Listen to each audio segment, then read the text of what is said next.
20 on a total. Okay, O'Malley, let's see what you can do.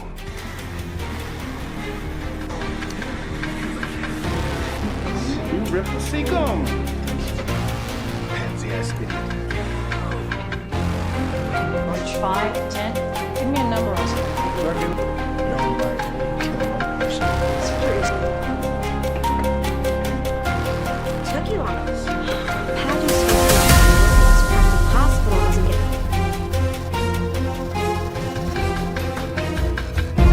You're gonna be so close to dead as a tan. He's got post-op pneumonia. It started. Pneumonia, you know. Or have a heat. I don't know.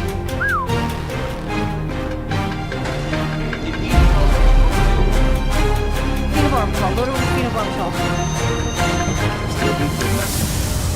Charge again. Supposed to be monitoring her. I checked on her and she...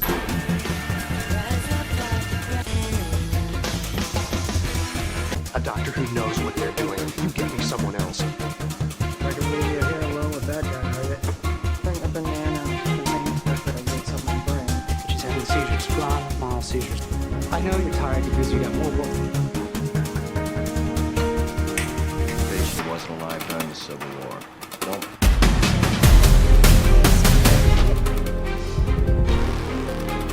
What should we possibly do? She twisted her ankle. Let's go. Where? Find out if Katie's going to know yet.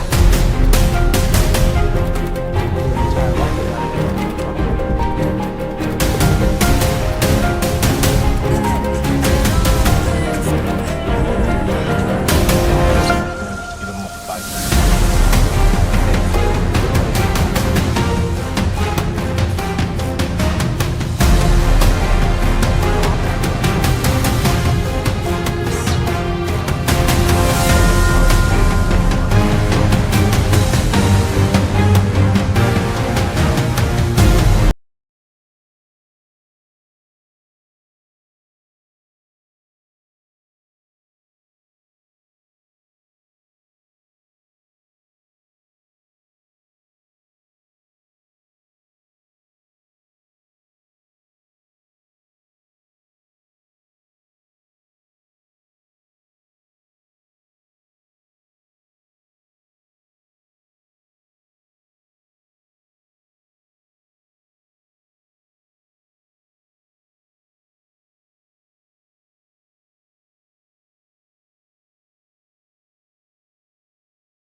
Part 1 Grey's Anatomy begins with a woman who thinks she knows what pain looks like. Meredith Grey arrives at Seattle Grace Hospital carrying the impossible weight of being Ellis Grey's daughter. Ellis is a legendary surgeon, brilliant enough to make an operating room feel like a stage, but distant enough to leave Meredith with a lifelong fear that love always comes with a price. Meredith has spent the night with a stranger named Derek Shepherd, then walks into work and discovers he is the attending assigned to train her. That coincidence gives the show its first spark, but it is never the whole story.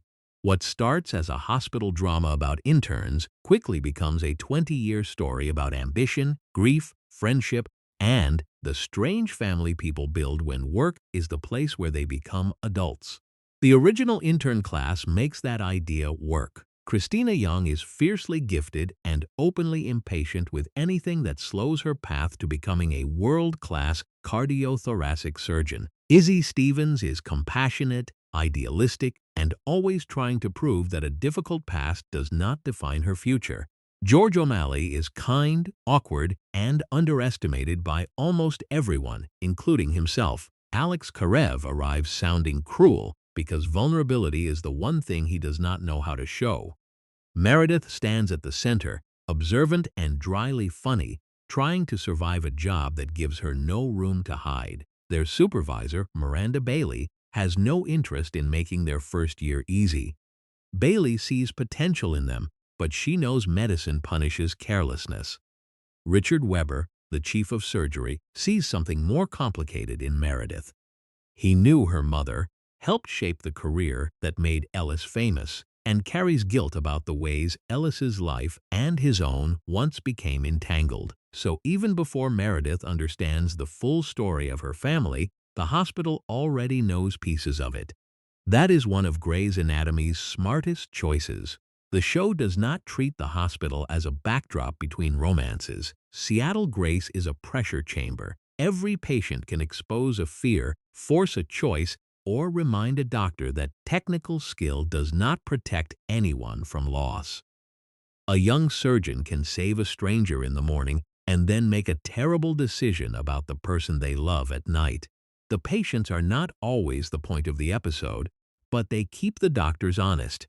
They make the characters confront the gap between who they want to be and who they actually are. The first season also establishes the show's central love story, although it is built on a lie. Derek is not simply an attractive attending with a complicated past. He is married to Addison Montgomery, a neonatal surgeon from New York. When Addison arrives at the hospital and introduces herself as Derek's wife, Meredith's private disaster becomes public. Derek and Addison's marriage had already been broken by Addison's affair with Derek's best friend, Mark Sloan, but that does not make Meredith feel less betrayed. From that point on, the romance is not a fantasy about two people who meet at the right moment. It is a question about whether two people can ever create a decent relationship after starting in such a damaging way. Christina's relationship with Preston Burke gives the show a different version of the same problem. Burke is a respected cardiothoracic surgeon, controlled and disciplined in every part of his life. Cristina wants his knowledge, his intensity, and eventually his love, but she does not want to become a smaller version of herself to keep him. Their bond is real because they understand the pleasure of being excellent at something difficult. Their conflict is real because Burke quietly believes a partnership should make Cristina more like him, while Cristina refuses to surrender the parts of herself that do not fit his picture of a wife. Izzy and Alex begin from the opposite direction. She sees the possibility of goodness in him long before he earns that faith. Alex sees Izzy's kindness as both a refuge and a threat.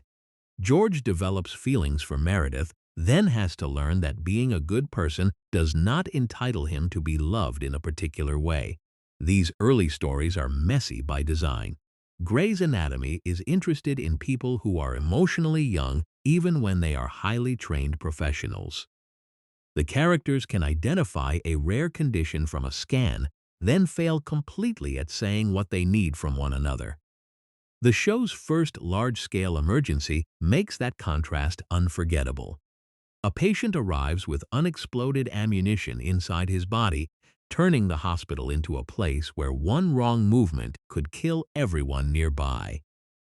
Meredith puts her hand inside the patient to keep the device stable, and suddenly the intern, who has spent much of the season doubting herself, is forced to stand still while everyone around her panics. The sequence works because it is not only about danger, it reveals the courage Meredith has when there is no time left to perform confidence. She acts because someone has to. That becomes a pattern across the series. Meredith rarely believes she is special in the same way that Cristina does. Her strength is more durable and less flashy. She keeps moving through disasters that would stop other people. Sometimes that resilience is admirable. Sometimes it is the reason she avoids asking for help. Grey's Anatomy understands both sides of that trait. It lets Meredith be brave without pretending bravery is the same thing as being healed. By the end of the opening movement, the original interns have learned the first rule of Seattle Grace. Nobody enters that hospital untouched. They came there to become surgeons, but the work begins reshaping every friendship, every romance, and every secret they brought with them. The surprise is that the show keeps finding new ways to make that premise feel alive. The early years are not memorable only because of shocking cases or famous romances. They matter because they build a group whose losses will eventually feel like the audience's losses too. Narration Part 1, Narration Part 2. The second and third seasons turn Grey's Anatomy from a promising ensemble drama into a series with its own emotional grammar. The characters are still young doctors, but the show starts asking a harder question. What happens when the thing you want most is also the thing that can break you? For Izzy, that question arrives in the form of Denny Duquette. Denny is a heart patient who returns to the hospital often enough that he becomes part of the doctor's daily lives. Izzy sees more than a case in him. She sees a person whose future is being decided by systems, waiting lists, and other people's judgment. Their relationship crosses a professional line, and the show never makes that line disappear. It shows why Izzy is drawn to him, then shows the cost of believing love gives her the right to control an outcome. When Denny needs a donor heart, Izzy cuts the wire to his left ventricular assist device, forcing a crisis that moves him higher on the transplant list. It is one of the show's defining early moral shocks. Izzy does it out of desperation, not cruelty, but desperation does not erase consequence. Denny receives the heart, proposes to Izzy, and dies shortly afterward from a stroke. The speed of that collapse is the point. Izzy gambles everything to save a future she can imagine, only to discover that medicine cannot promise the life she was trying to create. The aftermath tells us who the interns are becoming. George stays with Izzy when others do not know how to reach her. Alex, who has spent much of the season acting detached, reveals that he is wounded by the fact that Izzy has given so much of herself to someone else. Cristina reacts with her usual impatience toward emotional chaos, but even she cannot fully escape its pull. The group is learning that empathy is not clean. Sometimes the person you love makes a choice you cannot defend, and you still have to decide whether to leave them alone with it. Cristina and Burke face a different kind of crisis when Burke is shot and develops a tremor in his hand. For a surgeon, a hand tremor is not merely an injury. It threatens the identity he has built around precision and control. Burke hides it, and Cristina helps him hide it. She becomes his hands in the operating room, carrying the secret while pretending nothing is wrong. At first, the arrangement feels like devotion. Then it becomes a trap. Cristina has tied her own career and judgment to protecting Burke's pride, and neither of them can admit how dangerous that is. The ferry disaster pushes the hospital into one of its first major mass casualty events. It also gives Meredith a near-death experience that reveals how exhausted she is by her own life. Meredith falls into the water, stops fighting, and later insists she did not try to die. The truth is more unsettling than a simple statement of intent. She has become so numb that survival is not automatic for her. Derek, Cristina, and the others can pull her back physically, but they cannot make her believe she deserves to stay. That struggle follows Meredith for years. Her darkness is never a decorative trait. It is the internal weather she has to learn to live through. Meanwhile, George has become proof that gentleness can be both a strength and a limitation. He wants to be the dependable person in every room, but he is often afraid of the confrontation required to be honest. His marriage to Callie Torres begins from loneliness and uncertainty rather than real understanding. Callie, an orthopedic surgeon with a forceful personality and a need to be chosen, deserves more certainty than George can give her.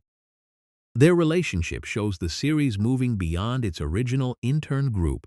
Callie is not just a love interest. She becomes one of the show's great survivors, someone who repeatedly rebuilds her life after being made to feel like an outsider. The most important payoff of these seasons comes at Cristina and Burke's wedding. Burke has spent months shaping their relationship around his preferences, his home, his rituals, his idea of marriage, even the person he thinks Cristina should become. Cristina tries to meet him there because she loves him, but on the day of the wedding, Burke finally recognizes what he has been asking. He tells her that he loves her, but he has been trying to turn her into someone else. Then he leaves. It is painful, but it is also a crucial act of clarity. Cristina does not lose Burke because she is incapable of love. She loses him because love that demands self-erasure is not a partnership. The moment prepares the audience for the bond that will define the series more deeply than any romance. Meredith and Cristina. When Cristina is left in a wedding dress and cannot even remove it herself, Meredith comes to her. There is no speech that solves the situation. There is only the recognition that a best friend can be the person who sees you at your most humiliated and refuses to let you become invisible. Derek and Meredith also begin to find a more honest path, though it remains unstable. Derek must decide whether to repair his marriage to Addison or let it end. Addison, instead of being reduced to an obstacle, becomes a full character with her own pain, pride, and extraordinary skill. The show is strongest when it makes room for that complexity. The people who hurt Meredith are not always monsters. They are adults making selfish choices, then discovering that self-interest does not protect them from heartbreak. There is a hidden structural change happening here. In the first season, Grey's Anatomy can feel like it belongs mostly to Meredith. By the end of season 3, the hospital has become a web. Cristina's ambition, Izzy's grief, George and Callie's failing marriage, Burke's departure, Addison's exit, and Meredith's struggle with depression all affect the others. The series has learned that its power comes from collision. A character's personal crisis does not pause when the trauma room fills. It follows them into surgery, into friendships, and into the choices they make when they are supposed to be professional. And that is why the show can make catastrophe feel personal. The disasters are never just stunts. They are tests of what the characters have been avoiding. The next years will make those tests even harsher, because Seattle Grace is about to teach its young doctors that survival is not the same thing as being safe. Narration Part 2, Narration Part 3. By the time Grey's Anatomy reaches its 4th, 5th, and 6th seasons, the original interns are no longer protected by the excuse of being new. They are residents now. They have more responsibility, more authority, and more ways to hurt one another. The show uses that transition to deepen nearly every character, especially the ones who initially seemed easiest to define. Alex Karev is the clearest example. Early on, Alex appears to be the show's resident antagonist, the arrogant intern who says the worst possible thing because it is easier than admitting he is frightened. But his work in pediatrics gives him a new direction. Under the influence of surgeons who expect more from him, Alex becomes unusually good with children and their parents. He knows what it is like to grow up in a house where adults are unreliable, so he recognizes fear in people who cannot explain it. Grey's Anatomy does not erase his cruelty, but it lets competence and care reveal a better version of him. Izzy, meanwhile, faces the one crisis she cannot solve by helping another person. She begins seeing Denny after his death, and what initially looks like grief becomes a diagnosis of metastatic melanoma with brain involvement. The storyline is deliberately surreal because Izzy herself cannot trust her senses. She has spent years believing that compassion is her greatest strength. Now she has to accept that her mind and body can betray her, while the people around her make medical decisions she would normally make for others. Her cancer arc gives Katherine Heigl's character some of the show's most vulnerable material, but its larger purpose is to expose the fragility of the group. Alex marries Izzy because he wants to be the person who stays. Meredith, Cristina, and the others have to become caregivers. For once, the hospital's usual hierarchy reverses. The doctors are terrified, not because they do not understand the disease, but because understanding it makes the risk impossible to ignore. At the same time, the show delivers its first devastating goodbye to an original intern. George joins the army after realizing he needs a life with more purpose than the one he is drifting through. Before he can leave, he is brought into the hospital as an unidentified trauma patient after being hit by a bus while helping someone else. The reveal arrives when he traces the numbers 007 into Meredith's hand, a callback to the nickname that once marked him as the least capable intern. Suddenly, the joke becomes an identity. George is not defined by failure. He is defined by the fact that, in the moment that counts, he acts for another person. His death is not just sad because a familiar character is gone. It changes the emotional age of the series. Until then, Seattle Grace has seen grief, but George's death tells the remaining doctors that no amount of talent, friendship, or narrative importance makes anyone immune. The empty spaces at the hospital begin to matter as much as the rooms that are full. The hospital itself is transformed when Seattle Grace merges with Mercy West. The merger introduces new doctors, new competition, and new reminders that medicine is also a business. Residents who thought their positions were secure suddenly have to fight for them. Jackson Avery arrives carrying the legacy of the Harper Avery name, while April Kepner arrives eager, anxious, and underestimated. Reed Adamson and Charles Percy make the environment feel crowded and unstable. The old group does not welcome the change gracefully.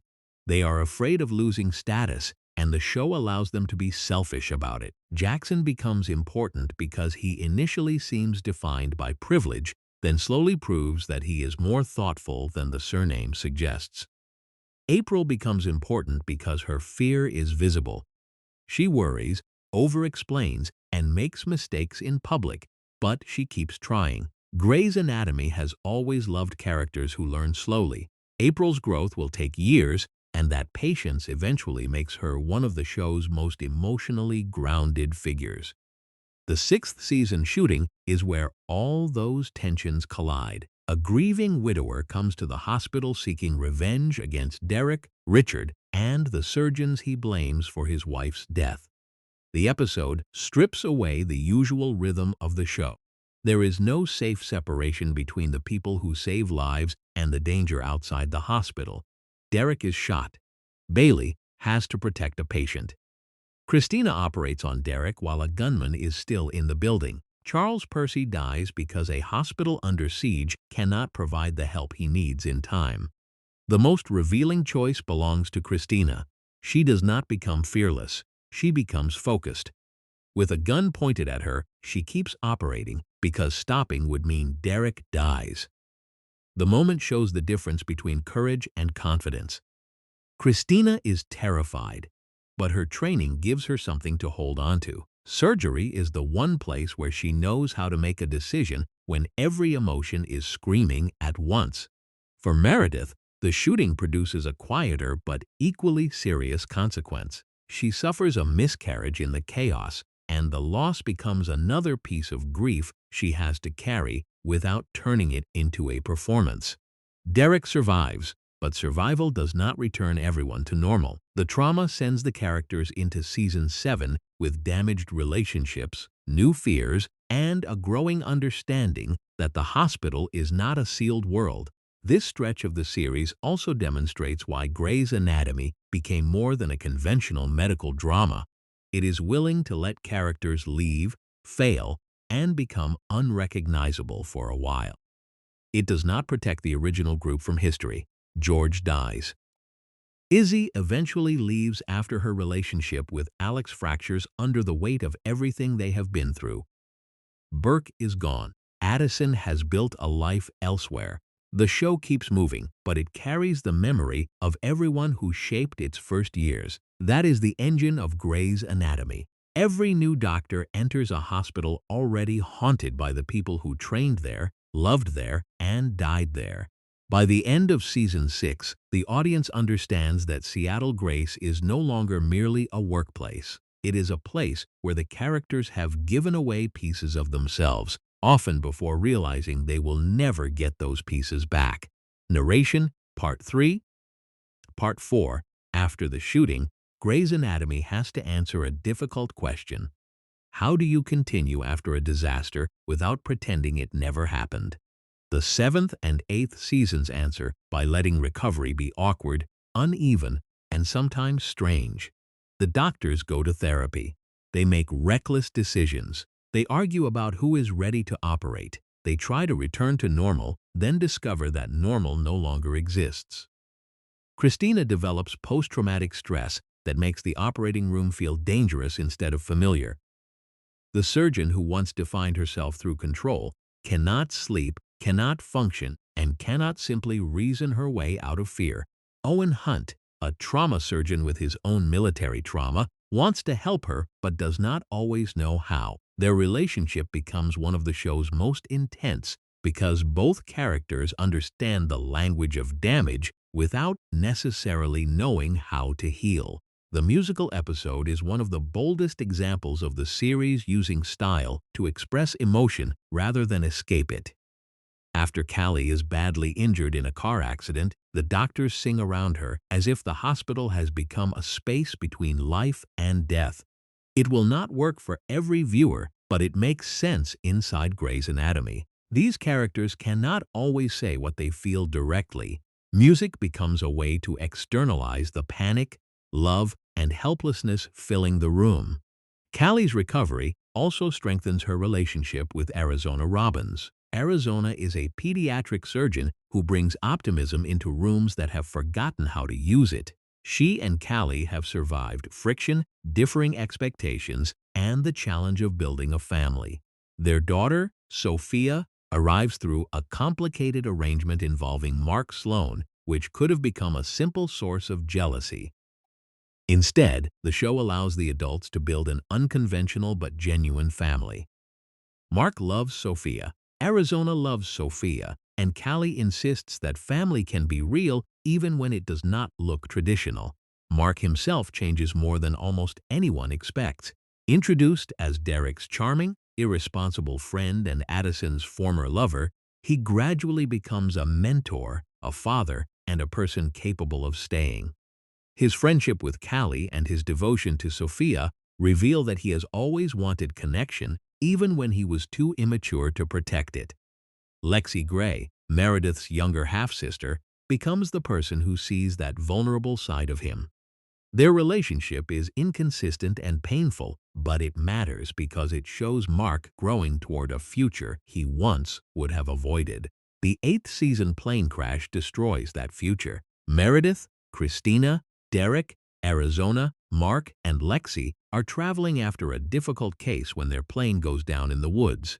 The crash is one of the series' most consequential events because it does not end when the survivors are rescued. It changes their bodies, their careers, and their sense of what the hospital owes them. Lexi is trapped beneath part of the wreckage. Mark stays with her as she dies, imagining the ordinary future they had never managed to create together. The scene is devastating because it is built from delayed possibility. Mark and Lexi spent years missing each other by inches. When they finally understand what they want, There is no time left. Arizona survives but loses her leg. The amputation saves her life, yet she experiences it as a profound betrayal because Alex, acting with Callie's consent, makes the call against her wishes. The story refuses the easy version of gratitude. Arizona knows the surgery kept her alive, but survival does not erase the loss of autonomy or the grief of losing the body she trusted. Callie becomes the person trying to care for her while carrying her own trauma, and that imbalance eventually breaks their marriage. Mark dies after returning briefly to the hospital, leaving behind a grief that hits Callie, Sophia, Derek, and the entire surgical community. Cristina leaves for Minnesota to work with an older surgeon who pushes her intellectually because she cannot bear the old patterns of Seattle grace. Meredith and Derek face a new pressure as parents trying to reconcile their ambitions with the responsibility of raising Zola, the child they adopt after she enters the hospital's care. The plane crash also reveals the institutional cruelty beneath the hospital's family language. The survivors sue, and the financial fallout threatens Seattle grace. Rather than let the hospital be absorbed by a corporation with no emotional connection to its people, the doctors join with the Harper Avery Foundation to buy it. The renamed Grey Sloan Memorial Hospital becomes a memorial to Lexi and Mark, but the new name is more than tribute. It says that the doctors are now partly responsible for the place that formed them. That responsibility changes the show's power structure. Meredith, Cristina, Derek, Callie, Arizona, and the others are not only surgeons fighting for cases anymore. They are board members, mentors, and eventually the people younger doctors look to for permission to become themselves. The series has completed a major generational shift. The original interns have become the adults in the room, even if they still feel like they are improvising. There is a sharp irony in that growth. Every promotion brings more power, but it also makes the characters more exposed. They can no longer blame every bad policy on someone above them. When a resident struggles, when the hospital is under financial pressure, or when a relationship collapses under the strain of work, these former interns are part of the system now. Grey's Anatomy never suggests that success makes life easier. It suggests that success gives people more complicated forms of responsibility. The crash survivors carry their trauma forward, and the hospital they save becomes the place where they must decide what kind of leaders they are willing to be. Narration Part 4, Part 5. The 9th, 10th, and 11th seasons are where Grey's Anatomy begins to feel like a story about inheritance. The hospital changes its name, new interns arrive, and the people who once needed guidance are now expected to give it. But the deepest inheritance is emotional. Meredith carries Ellis Grey's legacy. Cristina carries every compromise she refused to make. Derek carries the belief that he can do anything if he works hard enough. The series pushes each of those ideas until something breaks. Cristina's final years are a master class in how the show handles ambition when it takes a woman seriously. She is not punished for wanting to be exceptional. She is not told that love should be enough to satisfy her. Instead, she reaches a point where the hospital can no longer contain what she is capable of becoming. Her work with cardiothoracic innovation, especially on complex cases, makes it clear that she needs an environment where she can lead rather than constantly negotiate for permission. Her farewell with Meredith is built around the simplest possible truth: they are each other's person. The phrase becomes famous because it names a kind of love television often treats as secondary. Meredith and Cristina do not need to become family through marriage or biology. They become family through witness. They have seen each other fail, grieve, become jealous, make terrible choices, and keep going. When Cristina leaves for a prestigious opportunity in Zurich, the loss is not softened. Meredith has to learn how to be Meredith without the person who understood her most immediately. Before leaving, Cristina gives Meredith the advice that captures their whole friendship. Do not let fear make her small. Derek is not the son, Meredith is. The line is not an attack on Derek. It is a correction to a pattern Meredith has carried from childhood, the habit of treating her own needs as less important than the needs of the people she loves. Cristina sees that Meredith's problem is not lack of talent. It is the risk that she will keep giving other people the power to define her life. The show tests that warning in season 11. Derek is offered a major role in Washington, D.C., working on a project connected to brain mapping and national research. The opportunity is real, and Derek's excitement is understandable. But his decision to take it without fully respecting Meredith's career exposes an old imbalance between them. Meredith has 2 children, a demanding surgical career, and her own ambitions. She cannot simply rearrange her life around Derek's next achievement. Their conflict is painful because neither character is a villain. Derek loves Meredith, and Meredith loves Derek. Yet love does not make logistics disappear.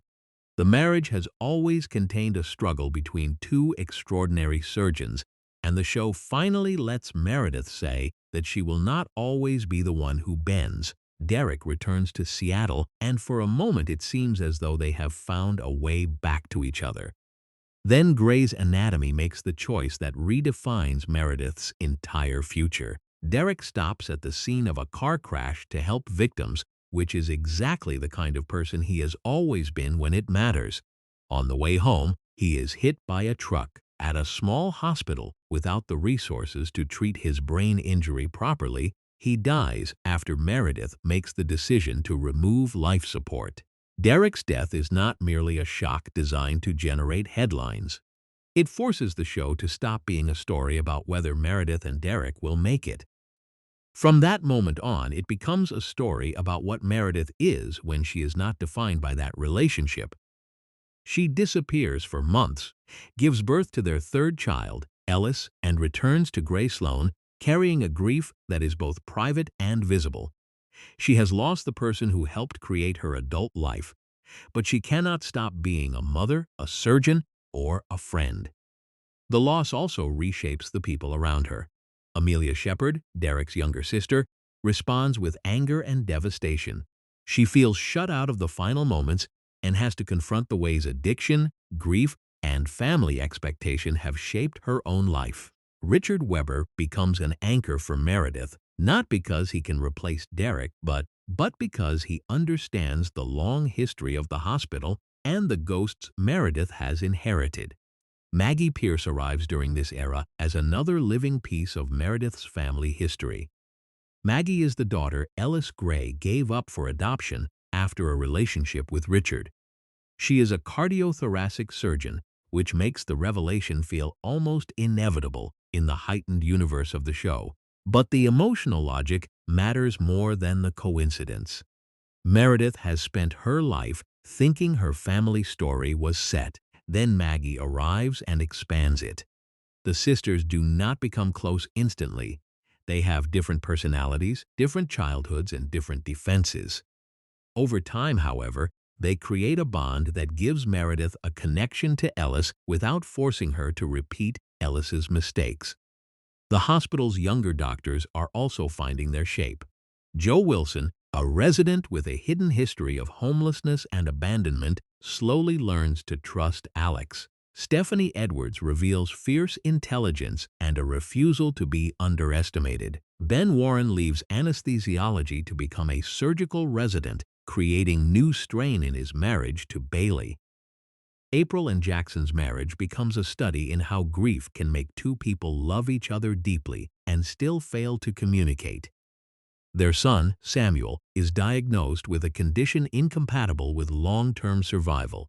April and Jackson have to make devastating decisions before and after his birth, and their grief pushes them in different directions. April tries to turn pain into faith and service. Jackson becomes angry at a universe that offers no satisfying explanation. The tragedy is not resolved by a single episode. It changes them for years, which is exactly how Grey's Anatomy treats its most serious losses. By the end of season 11, the show has done something rare for a long-running series. It has removed its most obvious romantic center and found a new one in Meredith's independence. The question is no longer whether she can keep Derek. The question is whether she can become the surgeon, mother, and person she has always had the capacity to be. That shift gives the next era of Grey's Anatomy its purpose. Narration, Part 5, Part 6. Middle years of Grey's Anatomy are sometimes remembered as the period when the original cast kept changing, but that description misses what the show is actually doing. It is building a new definition of family around Meredith. The hospital remains full of romance, rivalry, and impossible cases, yet the larger story becomes about people deciding who they are after the future they expected has disappeared. Meredith's life after Derek is not presented as a clean recovery. She dates, pulls away, makes mistakes, and struggles with the idea that loving someone new might dishonor the life she had. Her connection with Nathan Riggs offers the possibility of moving forward. But even that relationship is shaped by another absence. Nathan's fiancée, Megan Hunt, had been missing for years. When Megan is found alive, Nathan chooses the life he believed he had lost. Meredith is hurt, but the experience proves something important. She can love again and survive the disappointment. Alex and Joe become one of the era's most complicated couples.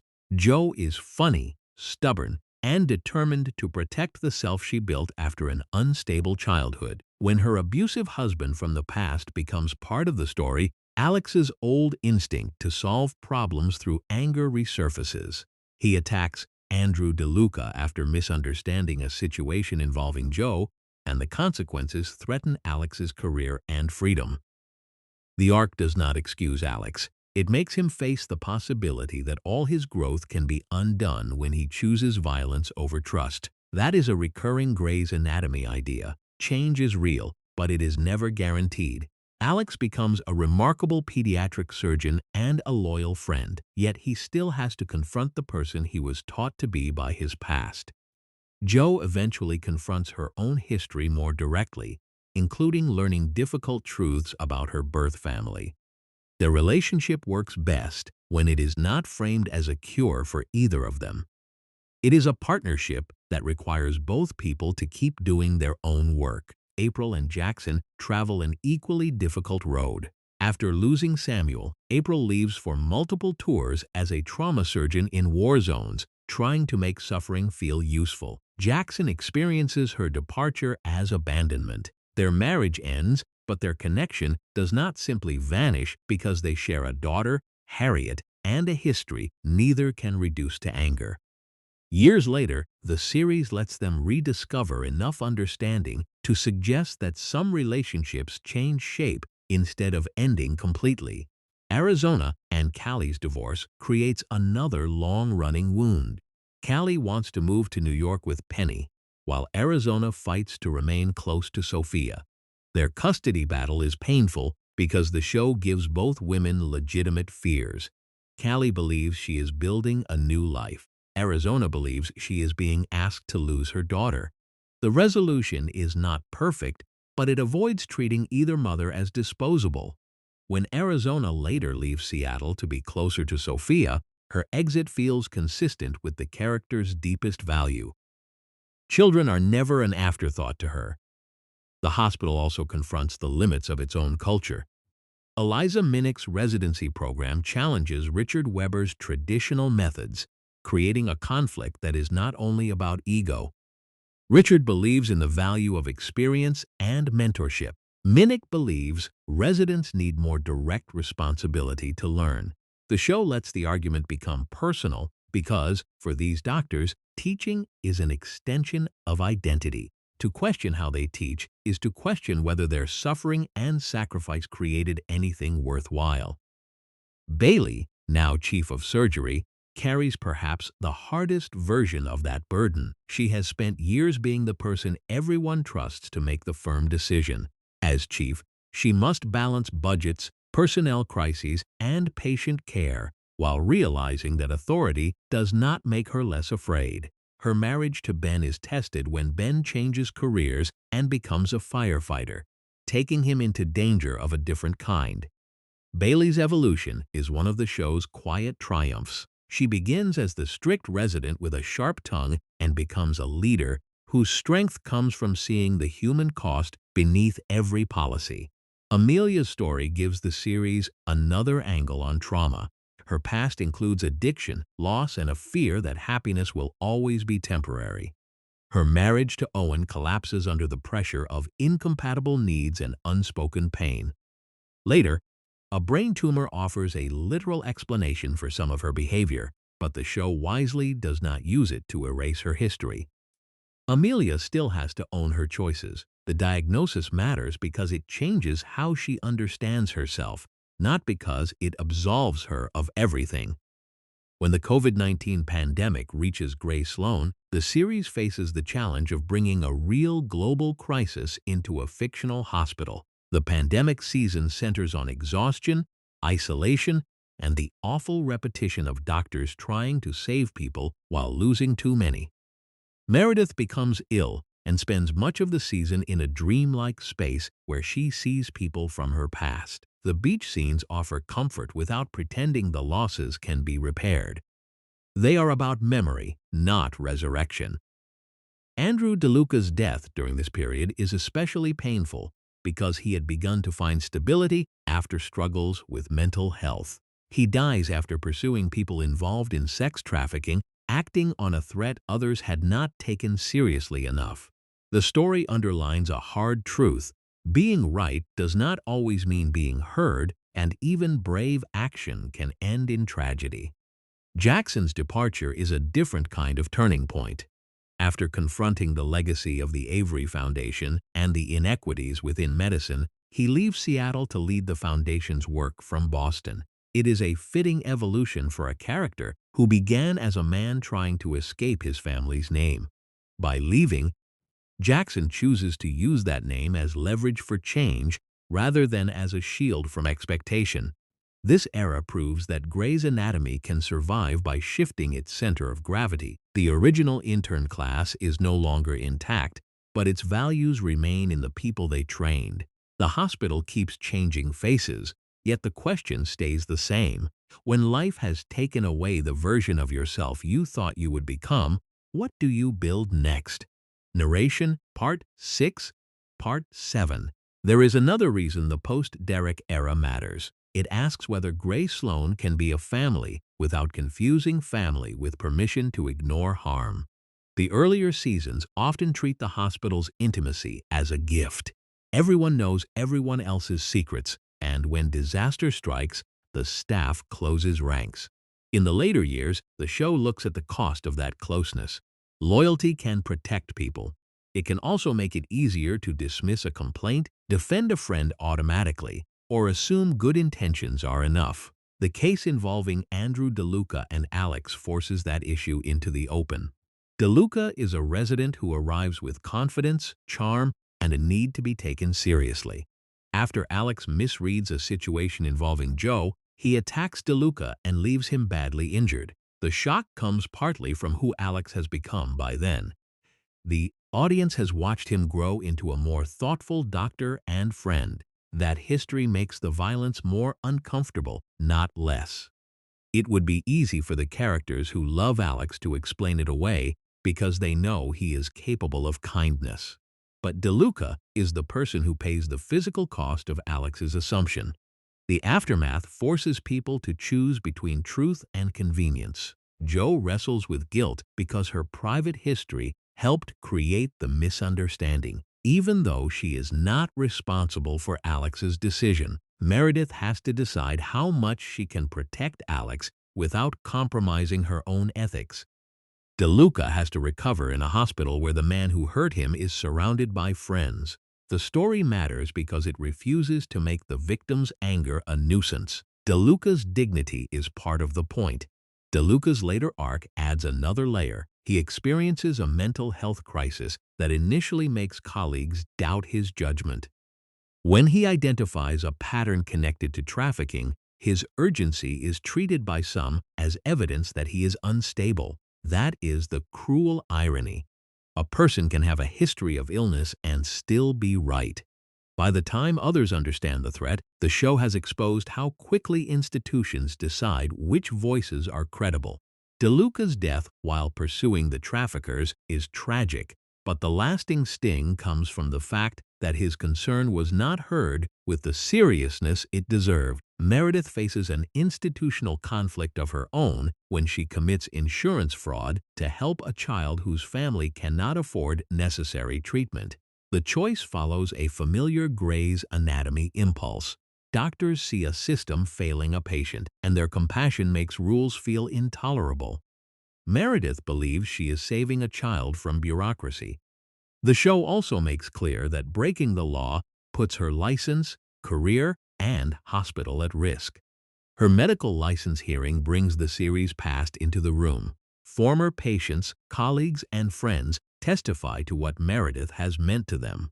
It could have played like simple celebration, but the best part of the story is the contradiction. Meredith has saved lives and inspired people. She has also made a dangerous choice. The hearing does not prove that she is above consequences. It shows why her life cannot be reduced to one action. Grey's Anatomy is often interested in the gap between legal judgment and moral judgment, especially when the American healthcare system makes a patient's survival depend on money. Bailey's response is equally important. She loves Meredith, but as chief, she cannot treat that love as a substitute for accountability.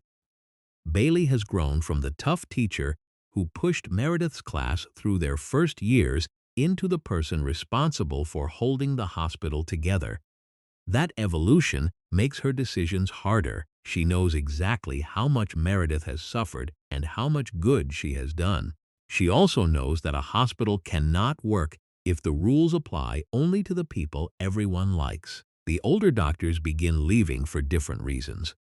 April steps away from the hospital after years of crisis, faith, loss, and eventual reconnection with Jackson. Her story is one of the show's longest examinations of how belief can comfort someone while also making them feel isolated from the people they love.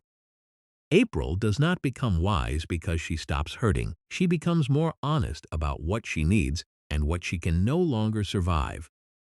Arizona's decision to move to New York is shaped by Sophia and by the possibility of repairing an important connection from her past. The departure feels earned because Arizona has always been most compelling when her professional confidence meets her fierce protectiveness as a parent. She has lost a leg, a marriage, friends, and years of certainty, yet she keeps choosing a life that makes room for joy. Her exit is not a defeat. It is a character deciding that home can change. The departure of Alex is more complicated. After reconnecting with Izzy and learning that she had given birth to their twins, Alex chooses to build a life with her and the children. The method of his exit, delivered through letters to the people closest to him, is divisive because it means he leaves Joe and his Seattle life behind without a direct goodbye. Yet within the long story of Alex Karev, the choice circles back to a central wound. He grew up afraid he would never have a stable family. When he sees the possibility of being present for his children, he chooses it. That does not make the damage to Joe disappear. In fact, the aftermath gives Joe some of her strongest material. She enters treatment for depression and has to confront the terror of being abandoned after finally allowing herself to trust someone. The show does not rush her recovery. Joe rebuilds through friendship, therapy, and work, learning that a person leaving her is not proof that she is unworthy of staying for. Teddy Altman and Owen Hunt offer another version of the series' recurring question about love and timing. Their relationship is shaped by old loyalty, missed chances, and the fact that both have lived through enormous loss. Owen's trauma from military service and Teddy's complicated past make a simple romance impossible. They become parents, make choices that hurt one another, and keep trying to decide whether their history is a foundation or a burden. Grey's Anatomy never argues that long history automatically makes a couple right for each other. It argues that history makes every decision harder to separate from what came before. These stories deepen the series because they move beyond the early question of who will end up with whom. The characters are old enough now to understand that a relationship can fail even when love was real, and a career can be meaningful even when it costs something personal. Grey Sloan remains a place where emergencies happen quickly, but the emotional consequences now unfold slowly. The show has learned to let a choice echo for years. Narration, Part 7, Part 8. One of the most satisfying changes in Grey's Anatomy is watching medicine become a conversation between generations instead of a ladder with one winner at the top. The original interns came into Seattle Grace terrified of Bailey, intimidated by Richard, and fascinated by the attendings whose approval they needed. Much later, Bailey and Richard are still there, but their roles have become more complicated. They are keepers of a culture they helped create, and they have to decide which parts of that culture deserve to survive. Richard's relationship with Catherine Fox shows the tension between old loyalties and new power. Richard is a surgeon whose identity is rooted in teaching, operating, and the personal history of the hospital. Catherine understands foundations, boards, and the politics behind medicine. She can be protective, controlling, generous, or ruthless, depending on what she thinks the moment requires. Their marriage does not make either of them easier. It gives the show a way to explore how love works when both people are powerful, stubborn, and used to being right. Catherine's place in the series also forces Jackson to confront the Avery name. For years, Jackson wants to be known for his own skill, not as the grandson of Harper Avery or the son of Catherine Fox. That instinct is understandable, but it has limits. The name gives him access to resources and influence other doctors do not have.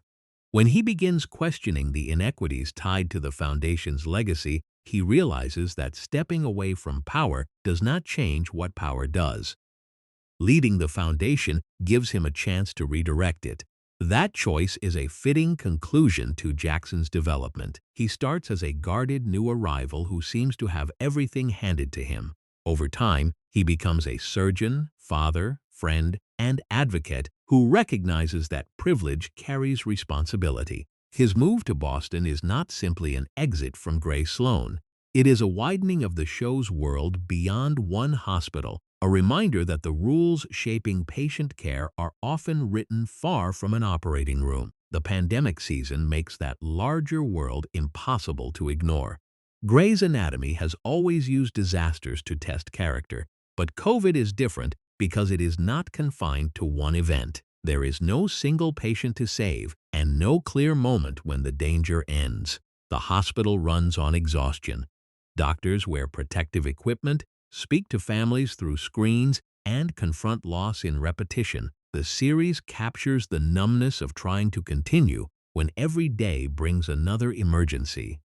Meredith's illness during the pandemic places her in a dreamlike beach setting where she encounters people she has lost. The beach is not presented as a literal solution to grief. It is a place where memory can speak. George, Mark, Lexi, and Derek appear because the people Meredith has loved remain part of her internal life. The scenes work as a reminder of the series' long memory.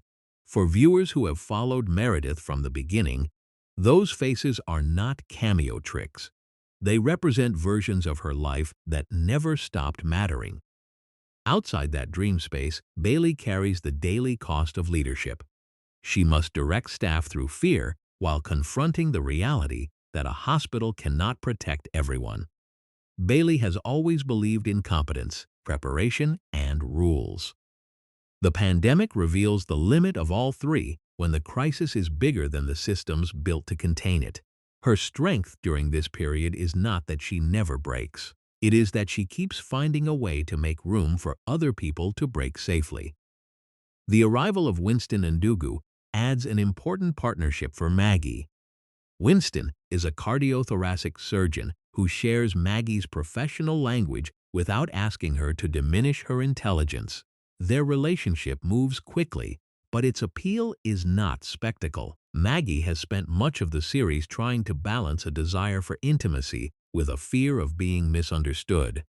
With Winston, she finds someone who can meet her in the operating room and in the quieter moments outside it. Their marriage later faces the same work pressures that challenge nearly every Grey Sloan couple because the series never lets professional compatibility solve everything. Link and Amelia offer the opposite lesson. They care about each other deeply, especially as parents to their son, Scout, but they want different things from a future together. Link wants a version of commitment that Amelia cannot offer at that point in her life. The breakup is painful because there is no single betrayal to blame. It is an example of the show growing more interested in incompatibility as an adult problem. Sometimes no one needs to be the villain for a relationship to end. The residency program's breakdown and later renewal bring the story back to the central medical question: how do surgeons learn? A hospital can have famous names and advanced technology, but it fails if young doctors do not receive the support, supervision, and trust required to grow.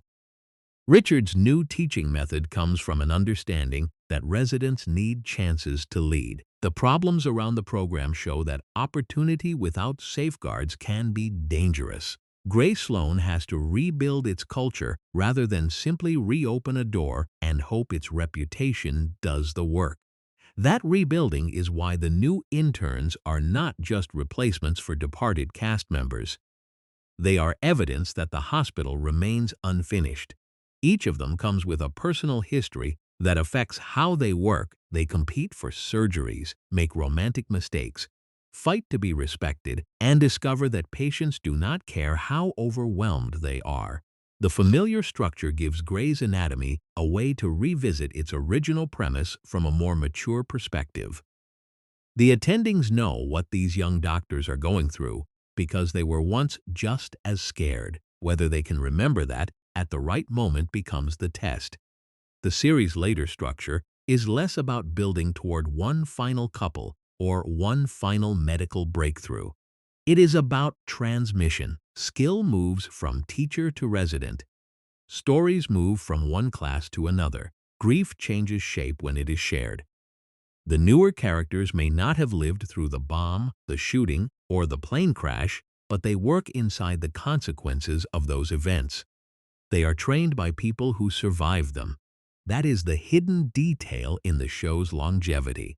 Grey's Anatomy keeps its past alive, not only through references or returning faces, but through behavior.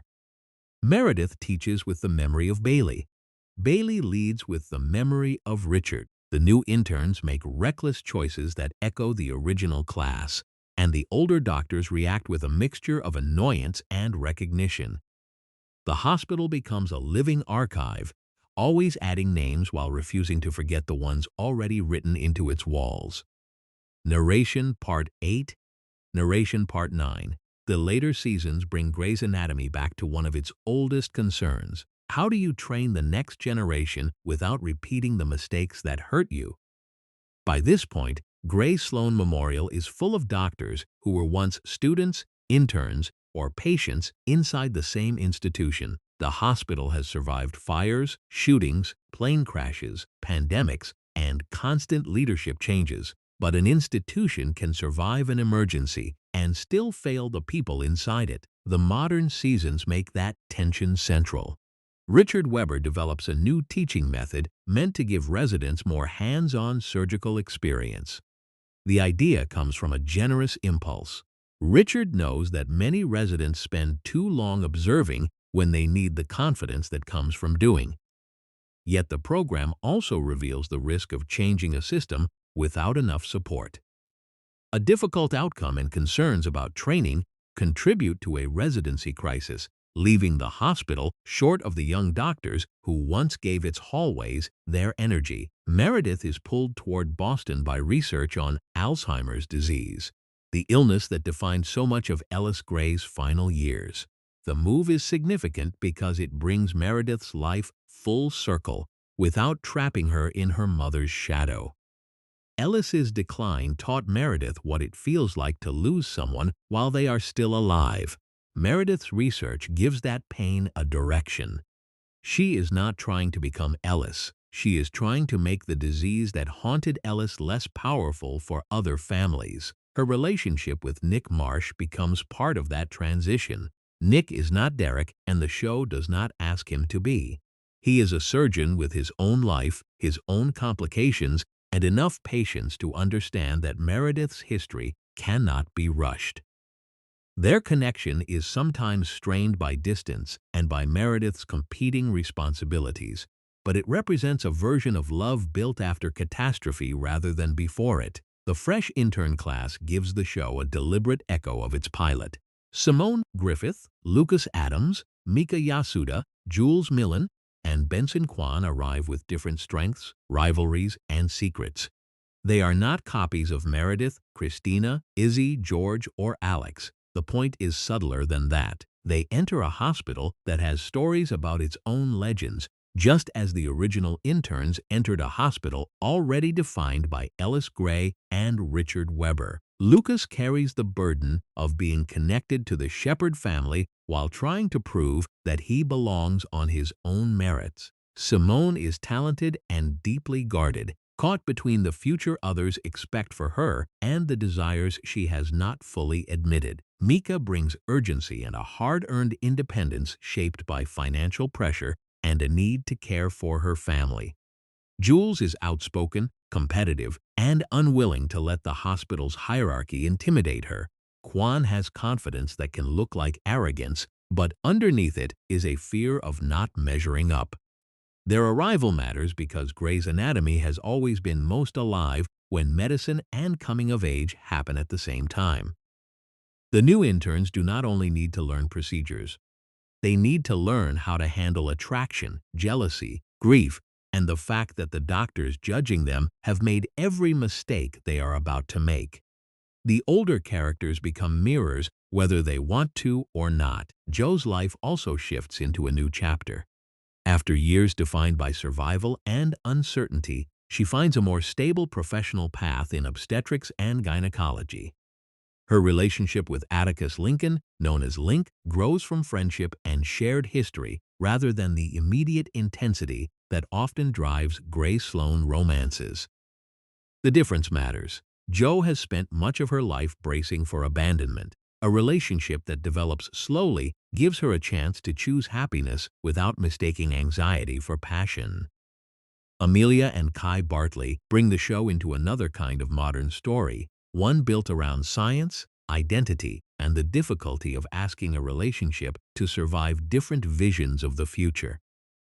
Their connection develops through neuroscience work and mutual respect, but personal needs make the relationship harder to sustain. Grey's Anatomy does not frame that difficulty as a lack of love.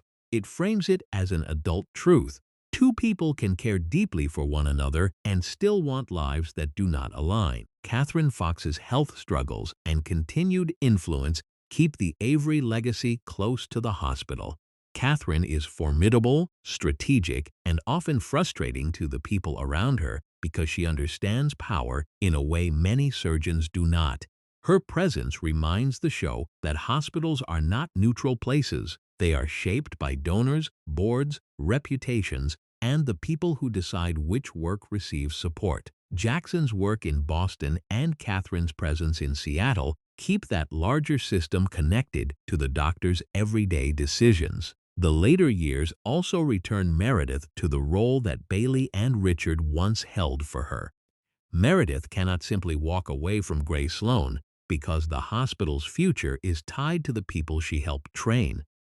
Even when her research pulls her elsewhere, she remains part of the institution's moral memory. Her career has evolved from intern to attending, from widow to mother of three, from a woman intimidated by her mother's legend to a surgeon with a legacy of her own. That is why an ongoing series can still have an ending logic even without a final episode. Grey's Anatomy does not build toward one locked mystery or one final villain. It builds toward the repetition of teaching, losing, loving, and beginning again. Each new class forces the show to ask whether the people in charge have learned anything from the pain that made them who they are. As the series moves beyond 20 seasons, Its current state is defined less by a single relationship than by that continuity. The original interns wanted to become surgeons worthy of the hospital. The newer doctors arrive wanting to survive a hospital already shaped by myth. Between them stand Meredith, Bailey, Richard, Amelia, Joe, Link, Teddy Altman, Owen Hunt, and the shifting community that has kept Grey Sloan alive. The stories have changed, but the emotional contract has not. The hospital will ask them to be brilliant, and then it will ask them to be human at exactly the same time. Narration, Part 9, Part 10. So what is Grey's Anatomy really about after all these years? On the surface, it is easy to answer with the things people remember first. The elevator moments, the disasters, the romances, the impossible surgeries, and the characters whose exits still hurt years later. But the full series is more durable than any single shock because it understands a difficult fact about adulthood. People do not become finished versions of themselves. They keep changing under pressure. Meredith is the clearest expression of that idea. In the pilot, she is a young intern trying to get through one day without being consumed by the reputation of Ellis Grey. She is frightened of love, uncertain of her talent, and used to making herself smaller to avoid disappointment. Across the series, she loses friends, family members, mentors, and the husband she believed would define the rest of her life. None of those losses make her invulnerable. They give her more reasons to disappear into work or detach from everyone around her. Instead, Meredith gradually becomes the person other people look to in a crisis. She becomes a mother who refuses to let grief prevent her children from having a life. She becomes a surgeon capable of pursuing work that matters beyond one operating room. She becomes a mentor who can recognize talent in someone who does not yet believe in it. Most importantly, she learns that being strong does not mean doing everything alone. That is the real answer to Cristina's challenge. Meredith does become the sun, but not because she outshines everyone else. She becomes a center of gravity because she finally accepts that her own life has value. Cristina's arc is the series' answer to a different question. Can a woman be ambitious without apologizing for it? Grey's Anatomy says yes, then makes that answer specific. Cristina is not asked to become softer in order to deserve love. She is not told that professional desire makes her cold. She can be difficult, funny, selfish, generous, and extraordinary. Her departure works because the show lets her future remain large. She does not fade away to make Meredith's story easier. She leaves because she has earned a world big enough for her ambition. Alex's journey is quieter, but just as revealing. He starts as a person who has learned to attack before anyone can see how much he needs them. Over time, children and patients force him to use the empathy he tries to hide. His friendships with Meredith, Cristina, and Arizona make him more accountable. His life does not become simple, and some of his choices remain divisive, but the long arc matters because Grey's Anatomy allows damaged people to become more than the worst thing they did when they were young. The series is equally honest about the characters who do not get to finish their transformations. George dies before he can discover what kind of surgeon he might have become. Lexi and Mark lose the future they finally seemed ready to choose. Derek dies just when he and Meredith are trying to renegotiate their marriage as equals. DeLuca is lost after he begins to find steadier ground. These deaths are painful because the show does not always provide a neat final lesson. Sometimes a person is gone and the only meaning left is what the survivors carry forward. That is why the hospital's name matters. Grey Sloan Memorial is not simply an updated sign.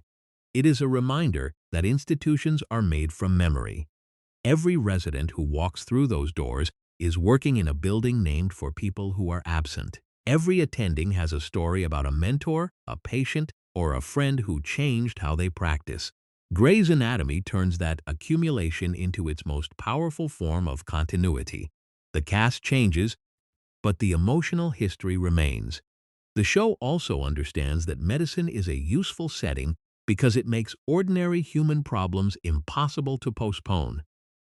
A couple can avoid a conversation at home for months, but when a patient is crashing, they must communicate. A doctor can tell themselves they are fine, but their hands may reveal otherwise. A parent can deny fear, but a child's diagnosis can strip that defense away in seconds. The operating room is where the character's skills are most visible, yet it is also where their secrets become hardest to hide. There are times when Grey's Anatomy is deliberately heightened. A real hospital would not contain this many catastrophes, famous surgeons, tangled relatives, and life-changing romances. The series knows that. Its world runs on emotional amplification, but the heightened events work because the feelings beneath them are recognizable. Fear of not being good enough, anger at being left, the terror of becoming your parent, the guilt of surviving when someone else did not, the relief of being understood by one person in a room full of strangers.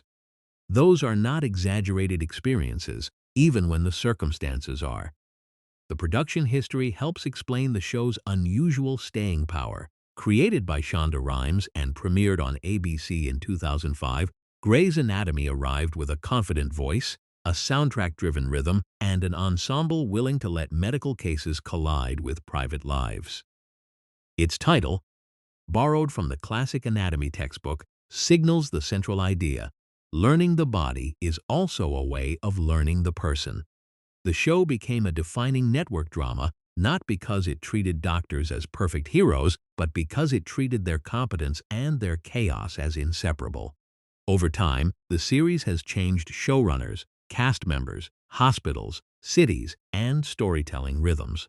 It has made room for new generations and broader kinds of relationships.